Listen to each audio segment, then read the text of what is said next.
Merci de suivre la télévision nationale. Au sommaire, 80 millions de francs guinéens, c'est la somme que le département des pêches vient d'octroyer au port artisanal de Bonfi pour son aménagement. Déjà, les travaux de bétonnage du point de débarquement du poisson ont commencé. Et puis, le fonio ne se consomme pas aussi facilement. Il y a des préalables pour connaître les techniques. Un groupement féminin du quartier de Goza est à l'école. Une volonté du chef de l'État de faire de la Guinée le premier pays producteur de fonio. Culture, vous suivrez une scène théâtrale. La tradition exige de reconnaître sa parole quand elle est donnée, puisque l'homme est reconnu par le respect de sa parole. Bonsoir à tous, très heureuse de vous retrouver ce samedi pour faire le point sur les actualités de chez nous. Le président de la République est arrivé ce matin à Lomé, au Togo. Professeur Alpha Condé a été accueilli à l'aéroport international Yassingbe et Adema par son homologue Fort Yassingbe. Les deux personnalités ont discuté des attentes du sommet des chefs d'État. Sanassi Keita. Le président de la République arrive ce samedi 14 avril 2018 à Lomé, la capitale togolaise. Professeur Alpha Condé vient prendre part aux travaux de la session extraordinaire de la conférence des chefs d'État et de gouvernement de la CEDEAO. À son arrivée à l'aéroport international Yassingbe et Adema, le facilitateur dans la crise bissau-guinéenne a été accueilli par son homologue du Togo. Fort Yassingbe et professeur Alpha Condé ont longuement échangé sur les attentes de ces assises de Lomé consacrées uniquement à la résolution de la crise politique bissau-guinéenne.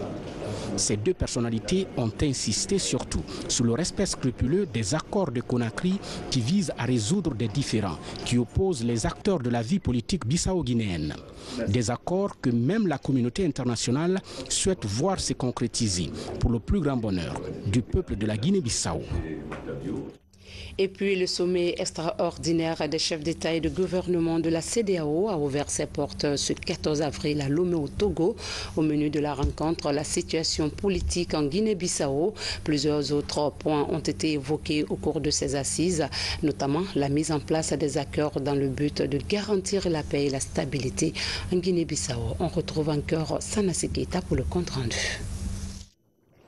La situation politique en Guinée-Bissau.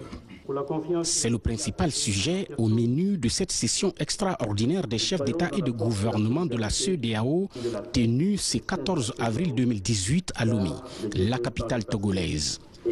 Plusieurs chefs d'État et de gouvernement de cette organisation ouest-africaine, à l'image du professeur Alpha Condé, médiateur dans la crise bissau-guinéenne, prennent part à ces rendez-vous. L'objectif étant de trouver une issue favorable à cette crise politique qui perdure depuis plusieurs années. La situation politique en Guinée-Bissau, qui fait l'objet de ce sommet extraordinaire, reste préoccupante, non seulement pour les citoyens de ce pays, mais pour toute la communauté régionale. Cette question a déjà fait l'objet de discussions au cours de plusieurs réunions précédentes de la conférence. Je formule donc le vœu que votre auguste assemblée puisse aider ce pays frère à retrouver la paix et la stabilité pour assurer ainsi son développement économique et social. Le représentant spécial du secrétaire général de l'ONU pour l'Afrique de l'Ouest s'est réjoui de cette conférence et salue surtout les efforts inlassables fournis par le président de la République de Guinée dans le but justement de trouver une solution à la crise bissau-guinéenne. Excellence, Monsieur le Président en exercice de la conférence des chefs d'État et de gouvernement de la CEDEAO, Excellence, Mesdames et Messieurs, la tenue ce jour de ce sommet extraordinaire intervient à un moment opportun. En effet, l'évolution de la situation en Guinée-Bissau semble avoir amorcé un tournant décisif. Les efforts inlassables de l'ensemble des chefs d'État et de gouvernement de la CEDEAO ici présents, notamment ceux déployés par vous-même en votre qualité de président en exercice de la conférence des chefs d'État, ainsi que par le professeur Alpha Condé, président de la République de Guinée, chef de l'État, en sa qualité de médiateur de la CEDEAO pour la Guinée-Bissau. Ces efforts, dis-je, conjugués aux initiatives de facilitation fort louables menées au plan national, semblent avoir créé les conditions idoines en vue d'une mise en œuvre effective des accords de Conakry. Le président en exercice de la CEDEAO souhaite que le fil du dialogue soit maintenu en Guinée-Bissau. Messieurs les chefs d'État et de gouvernement de la CEDEAO, vous avez constamment démontré votre attachement à la promotion de la paix au sein de notre espace communautaire en général et en Guinée-Bissau en particulier. Trouver une solution durable à la crise politique et institutionnelle dans ce pays frère est une priorité pour laquelle vous ne ménagez aucun effort. Je veux saluer cet engagement collectif et spécialement le leadership du président Alpha Condé dans ses offices de médiation pour l'application de l'accord de Conakry. Il importe donc que le fil du dialogue soit maintenu en Guinée-Bissau et avec la Guinée-Bissau. Nos frères bissau-guinéens peuvent compter sur notre présence attentive à leur côté jusqu'à ce qu'ils parviennent à une solution concertée pour aider le pays à renforcer ses institutions et donner à l'État les moyens de fonctionner efficacement et dans le respect des lois. Après plus de 3 heures d'intenses discussions à huis clos, les résultats issus de ce rendez-vous de Lomé semblent satisfaisants. La Guinée-Bissau, comme vous le savez, où notre président de la République, le professeur Alpha Condé, assume le rôle de médiateur au compte de la communauté depuis 2016. En octobre 2016, il avait été conclu des accords de Conakry. Ces accords avaient pour but d'aider les acteurs politiques et institutionnels de la Guinée-Bissau à sortir de la crise, avec des difficultés de mise en œuvre que nous avons tous suivies pendant ces longs mois. Et finalement, avec une mission envoyée à Bissau la semaine dernière, le médiateur de la CEDEAO a réussi à mettre les parties d'accord sur l'application de l'accord de Conakry, notamment le choix d'un Premier ministre consensuel qui a été fait à Lomé et qui sera nommé dans les 72 heures par le président Vaz. Le Premier ministre est identifié, est connu et accepté par tous les acteurs politiques et institutionnels. La deuxième chose, c'est que ce Premier ministre aura une dizaine de jours pour mettre en place un gouvernement inclusif. Cela aussi acté par l'ensemble des acteurs. La troisième décision du sommet, c'est l'ouverture de l'Assemblée nationale, parce que depuis 2 ans, l'Assemblée nationale de Guinée-Bissau est fermée. Cette assemblée va s'ouvrir pour permettre au pays de continuer à faire voter les lois, mais surtout à proroger le mandat des députés, mandat qui normalement doit échoir le 23 avril. Ce mandat sera prolongé jusqu'en novembre 2018, le temps de permettre à la Guinée-Bissau d'organiser des élections législatives inclusives. Voilà les résultats qui ont été obtenus. Bien sûr, le médiateur de la CEDEAO, le professeur Alpha Condé, a été félicité par ses pairs. Ils l'ont remercié pour l'effort fourni pour que notre pays, frère et voisin, puisse trouver le chemin vers le retour à un fonctionnement institutionnel normal et à une pacification aussi des débats politiques entre les acteurs internes de Guinée-Bissau. Tous ces chefs d'État et de gouvernement de la CEDEAO ont appelé les autorités bissau-guinéennes à redoubler d'efforts pour se donner davantage la main dans le but de trouver des solutions appropriées à cette crise politique. Le tout dans le souci de maintenir et de préserver la paix en Guinée-Bissau. Autre sujet d'actualité, le financement des infrastructures publiques attire de plus en plus d'investissements privés. Ce modèle de financement se propage ailleurs et en Afrique. Pour un résultat commun, une rencontre internationale initiée par le club PPP de France s'est tenue récemment. Acteurs publics et privés se sont engagés à développer leur partenariat pour le bien-être des populations. Aboubakar Kamara.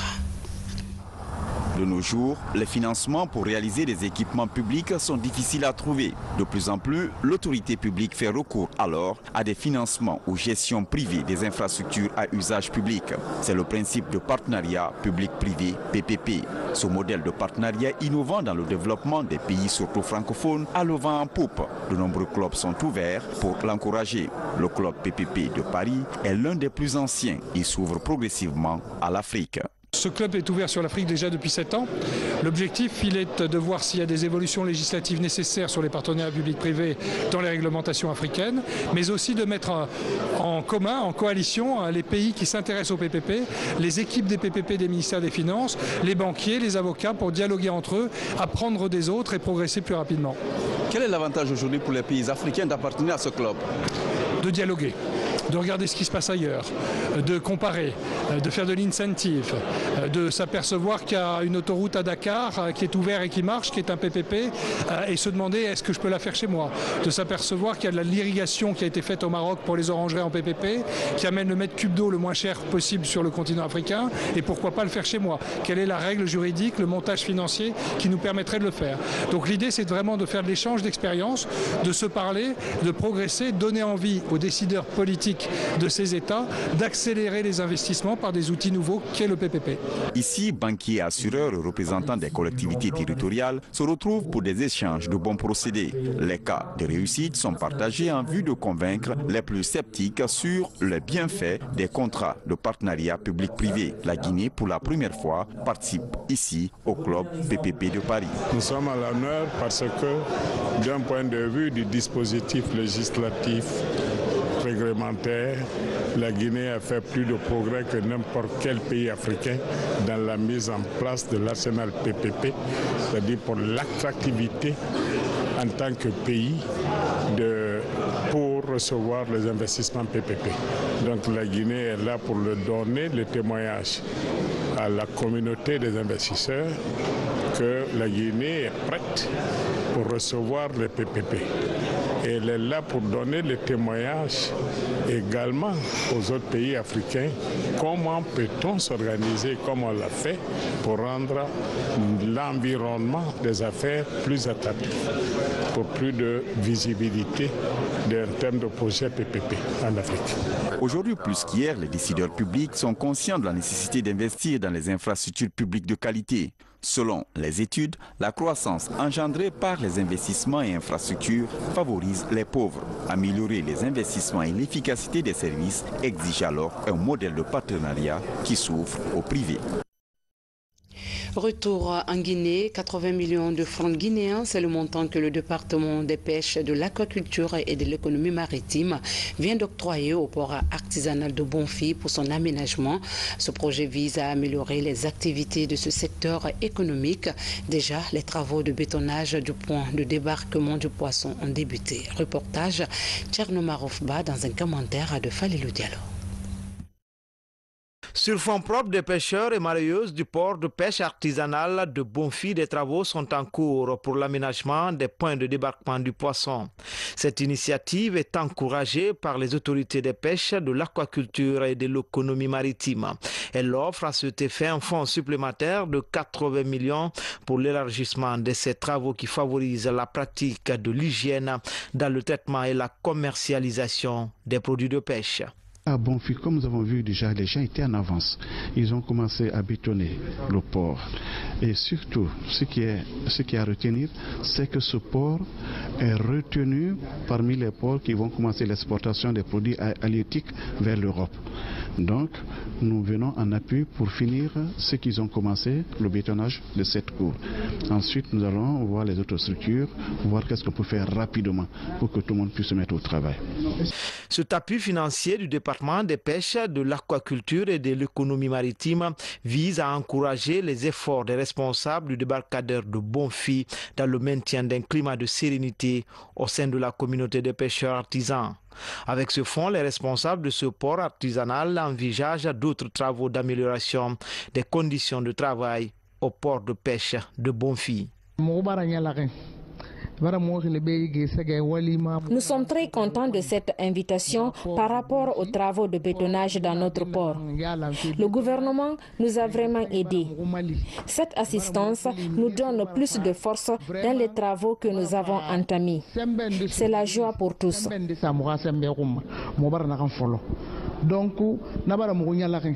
Après le débarcadère de Bonfi, le port artisanal de Boulbiné sera la prochaine étape pour cette opération en faveur de l'hygiène des produits de pêche, de leur capture à la marmite. Dans les prochains jours, un vaste programme d'assainissement du port de Boulbiné sera lancé. Les populations de Koundindé ont exprimé leur joie quant à la construction d'un pont qui vient désenclaver la localité. Fruit du projet Bel Air Mining, l'ouvrage a coûté plus de 2 milliards de francs guinéens. Il facilitera la circulation des personnes et des biens. Le pont est baptisé Adonis Pouroulis du nom du président du conseil d'administration d'Alufer, Lancé Koulibaly. Les populations de Koundindé, commune rurale de Doupourou, dans la préfecture de Bofa, étaient en liesse ce jeudi. Et pour cause, l'inauguration d'un ouvrage de franchissement en leur faveur. Ce pont de 24 mètres de long sur 7 mètres de large est entièrement financé par Bel Air Mining pour un coût estimatif de plus de 2 milliards de francs guinéens. Avec la réalisation de cette infrastructure, finit donc le calvaire des populations autrefois exposées aux dangers liés à la traversée, surtout en période hivernale. L'ouvrage permettra également de désenclaver les grandes zones de production comme Mankountan et Tonifili en facilitant le transport des produits agricoles vers les grands centres. C'est une joie immense pour nous. Ce pont-là a été détruit par les grandes pluies de septembre 2015. Vous vous rappelez l'affaire Kolonkala? Ce pont-là fait partie des ouvrages de franchissement qui ont été détruits. Et moi, je venais juste d'arriver à Bofa comme préfet. Alors aujourd'hui, si j'assiste à l'inauguration du pont rénové, agrandi, je ne peux que me réjouir et remercier les promoteurs et leur dire que nous les remercions infiniment au nom de toute la population de ces contrées impactées par le projet. C'est l'unique point d'obstacle pour nous, pour la traversée, pour aller sur nos zones agricoles. Donc si Alufer réalise ce pont, nous sommes pleins de joie. Pour mieux collaborer avec la communauté, le projet s'engage à prendre en compte les préoccupations. In Koundindé, nous sommes actuellement en train de travailler sur un projet communautaire qui contient le centre de santé et puis aussi un système scolaire primaire et secondaire qui comprennent 3 salles de classe ainsi que le système d'énergie solaire.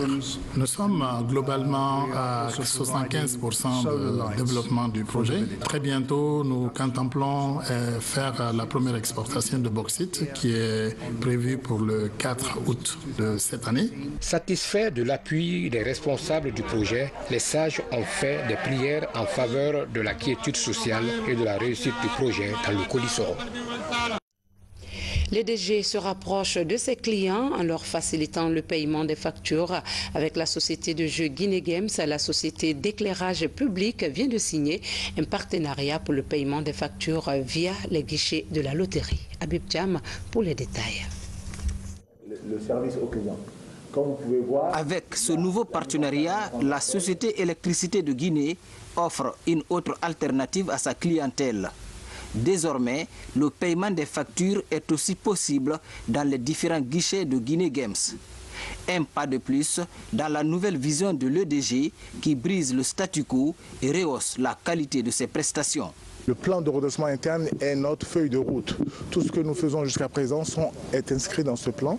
Et donc aujourd'hui, nous sommes réunis pour vous présenter donc le service qui consiste à payer vos factures via donc notre partenaire dans ce projet qui est Guinée Games. Donc ça vous permet aujourd'hui d'avoir, en plus de la trentaine de caisses EDG disponibles, vous avez la possibilité aujourd'hui de payer vos factures dans les 24 agences Guinée Games ou centre de jeu à Conakry.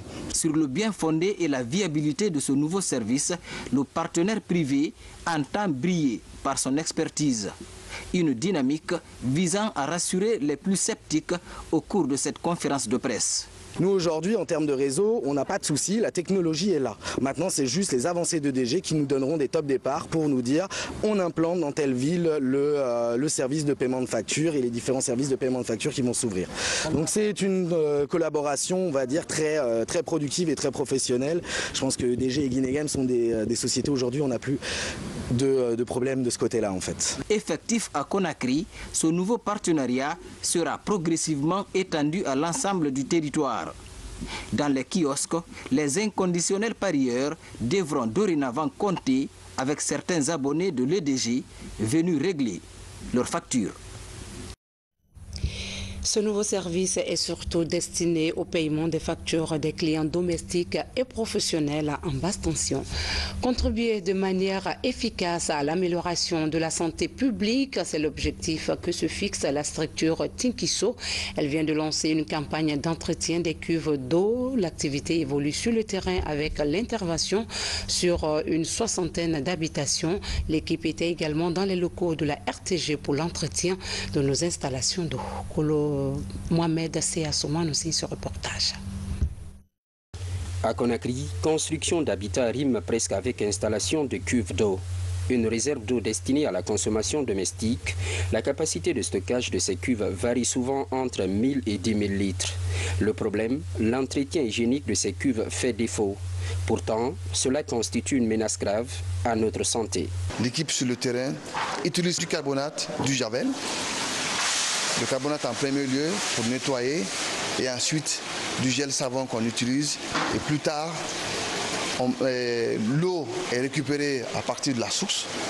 Nous dosons le chlore concentré ou le chlore résiduel dans l'eau. Une fois ce processus terminé, on remet la cuve de façon claire et très propre aux propriétaires. Ces spécialistes mènent en ce moment une campagne pour sensibiliser contre les conséquences du manque d'entretien des cuves d'eau. Des bactéries pourraient s'accumuler dans la réserve. C'est un intérêt de santé publique. Pour nous, apporter notre grain de sel, apporter une amélioration à la qualité de l'eau constitue un appui au problème de santé publique. C'est un problème sociétal aujourd'hui. Donc, les questions d'eau constituent des problèmes de santé publique. Ces jeunes décident donc de s'attaquer aux cuves sales de la capitale. Ils ont déjà assaini une soixantaine de cuves installées sur des établissements publics et privés. Ça ne coûte pas cher, c'est entre 100 000 à 300 000. On viendra, on va nettoyer votre cuve d'eau, l'entretenir et mettre des produits à votre disposition qui vous permettront, après notre départ, d'avoir de l'eau potable et une eau saine. Depuis 2008, la structure Tinkiso est partenaire au ministère de la Santé et à d'autres institutions en charge de la promotion de la santé publique. En monnayant sa prestation, cette structure accroît ses capacités d'intervention sur les toits de nos maisons. Et puis les femmes du groupement féminin du quartier Koza apprennent les techniques de transformation du fonio auprès du groupement Face au Canon, spécialiste dans ce domaine. L'initiative est du président de la République qui veut faire de l'autonomisation de la femme une réalité en Guinée, d'où cette formation. Moussa Komara. Spécialisé dans la transformation du fonio, le groupement Face au Canon partage son expérience avec le groupement des femmes du quartier Koza. Le processus est minutieux et se passe au quartier Gbessia-Port. La cinquantaine de femmes ne veut rien rater. La chaîne commence par le blanchiment de la céréale afin de l'écarter des mauvais grains remontés pendant le faussage. Je suis en train de faire le dépirage. C'est un travail que je n'avais jamais fait. Mais je comprends ici que le fonio ne se mange pas comme ça. Vous voyez, il y avait trop de petits cailloux. Nous pouvons maintenant rendre le fonio propre.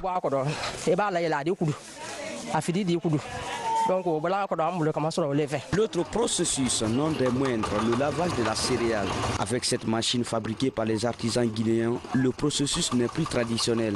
En moyenne, 400 kg sont lavés par heure contre 200 kg que faisaient les femmes par jour. Après cette étape, ce groupe fait le dépirage à l'aide des calebasses, toute une école.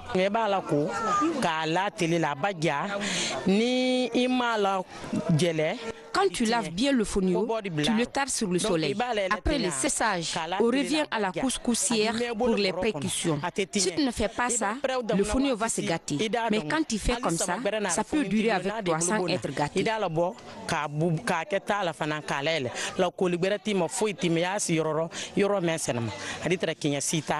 Le fonio n'est pas consommé directement. D'autres étapes comme les pré-cuissons sont réalisées avant de le mettre dans les sachets. Une inspiration pour ces femmes résolues à maîtriser tout le processus qui leur permettra désormais d'augmenter leurs revenus. Après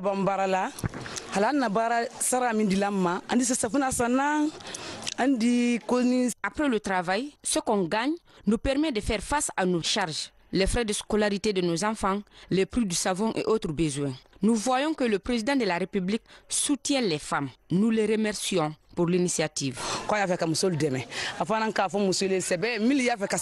Ces dernières années, la culture du fonio a pris de l'envol en Guinée. Près de 300 tonnes de fonio brut destinés à l'exportation ont été achetées par le président de la République des mains des producteurs. L'ambition affichée, encourager la production et faire de la Guinée le premier producteur mondial de fonio.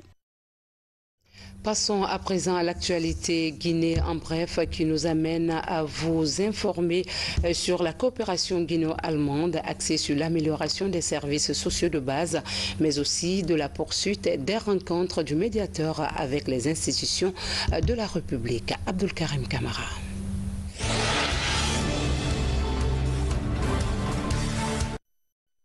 Ce dialogue des experts vise à définir les futurs programmes de coopération guinéo-allemande.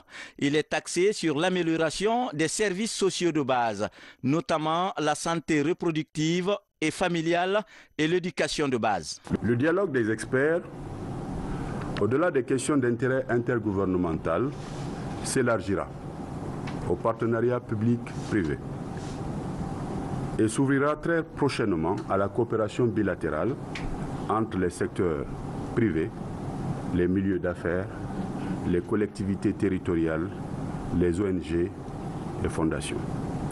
Il se traduira par l'organisation de forats et des tables rondes sectorielles ou thématiques pour répondre aux besoins croissants de développement de partenariat entre l'Allemagne et la Guinée.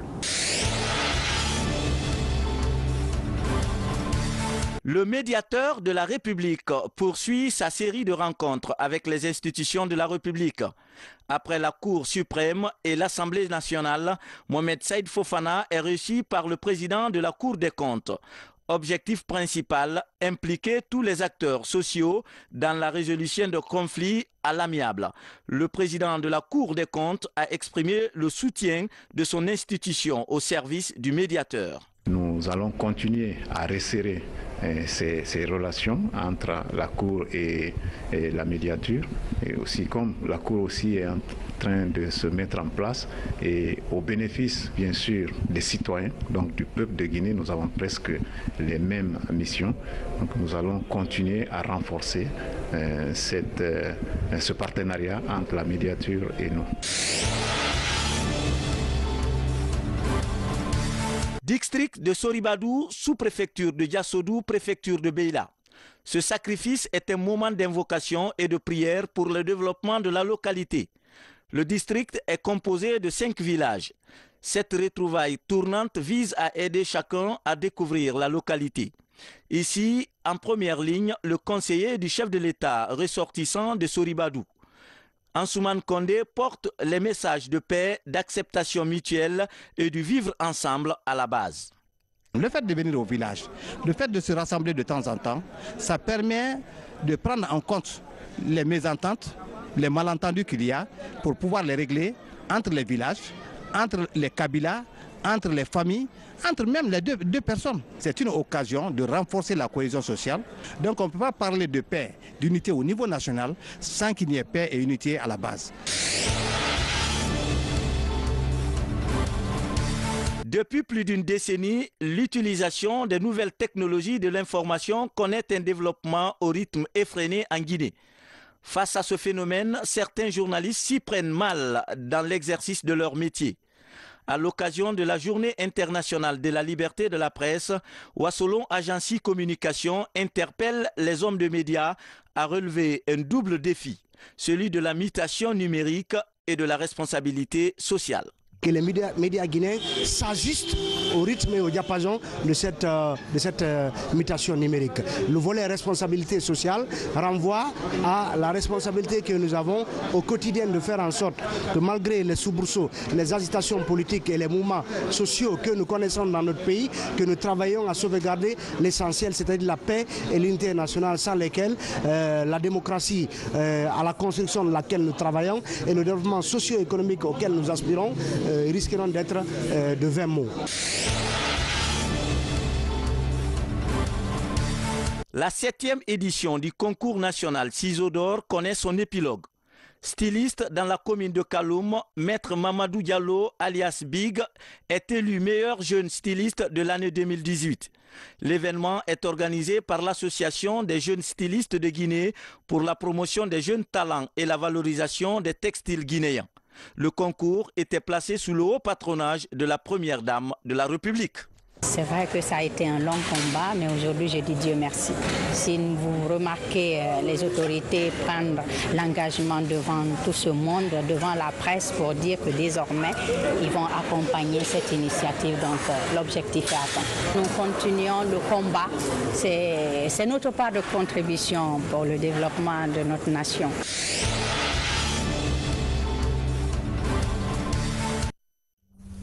Au panorama culturel, intéressons-nous à la parole d'honneur si important pour l'Africain. Celle-ci était sacrée dans nos sociétés d'alors, mais de nos jours, beaucoup s'illustrent dans le non-respect de leurs engagements.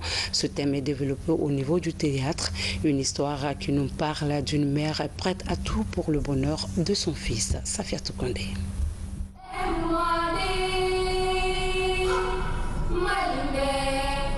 Saté, le pacte ou encore la parole donnée. Ce roman du journaliste Yamoussa Sidibé est mis en scène pour la première fois. Le spectacle transporte le public dans un monde où le réel, le mythe et le fantastique rythment la vie des hommes dans un pays imaginaire instable. Bolokada, le personnage central, a un destin singulier. Dans le secret, sa mère va nouer un pacte avec le génie. Ainsi, Bolokada va décider du destin de ses contemporains. Ngadi, la mère, acceptera tous les sacrifices pour faire de son fils unique l'étoile de sa génération. C'est magnifique. C'est magnifique, c'était émotionnel. On se retrouvait dans toutes les émotions et ça inspirait. C'était une inspiration franchement qui va au-delà qui est partie au-delà de nos attentes en fait. Ça n'a pas été une perte de temps d'être là. Ça a été plutôt un plaisir et franchement, s'il faut qu'on revive cela, on va encore revenir le revivre. Saté est bien une histoire africaine qui met en exergue l'amour, la détermination et les sacrifices ultimes qu'une mère peut consentir pour son enfant. Au-delà de l'hommage à la femme, on remet en débat la valeur de la parole donnée dans nos sociétés. Le déclic est venu lorsque j'ai vu tout ce qui se passe dans le monde. Certaines personnes, dans les familles, les chefs de famille, les papas, les mamans, etc. Entre nous, tous les jours, on est en train de désacraliser la parole d'honneur. Et ça a été le déclic pour moi. À la 3e, 4e, 5e lecture de l'œuvre de Yamoussa Sidibé, je me suis dit, tiens, je vais raconter cette histoire aux gens pour qu'on prête attention au fait que la parole est sacrée. Lorsqu'on la donne, rien ne devrait faire qu'on change notre parole d'honneur. En assurant la mise en scène de Saté, le journaliste Hassan Hilal renoue avec ses anciennes amours. Le théâtre, un mode d'expression dont il s'était détourné depuis 9 ans. Ce combat dans l'univers de la mythologie, du réel et la détermination de la femme a séduit les premiers critiques. Et pour finir, jeux scolaires à la page sportive. La rencontre se poursuit avec les 5 disciplines sportives venues des 8 inspections régionales de l'éducation du pays. Le handball, très attendu à ce rendez-vous, était à sa première participation. Ibrahima Sori, Fofana.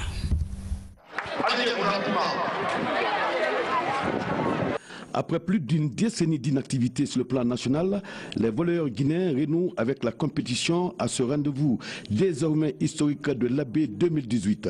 Une opportunité mise à profit par la nouvelle fédération guinéenne de volleyball qui a offert à la commission d'organisation un filet et 5 ballons de compétition en guise d'espoir et de soutien. Aujourd'hui, nous sommes en regret de constater que cette discipline baisse de performance à tous les niveaux.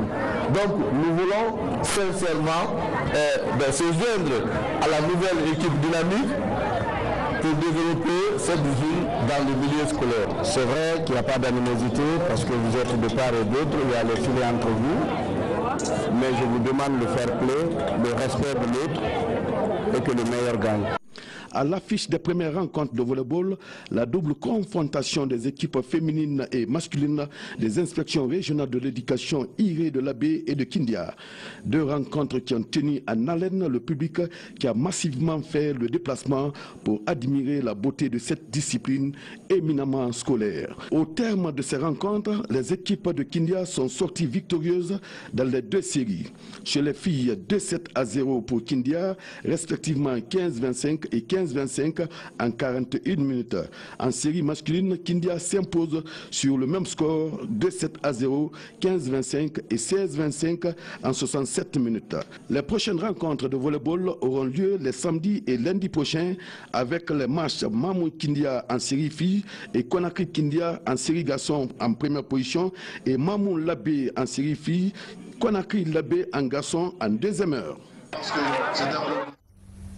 Ainsi s'achève cette édition. Merci de nous accorder du temps, surtout passer de bons moments en compagnie des programmes de la télévision nationale. Très bon week-end à tous et à demain.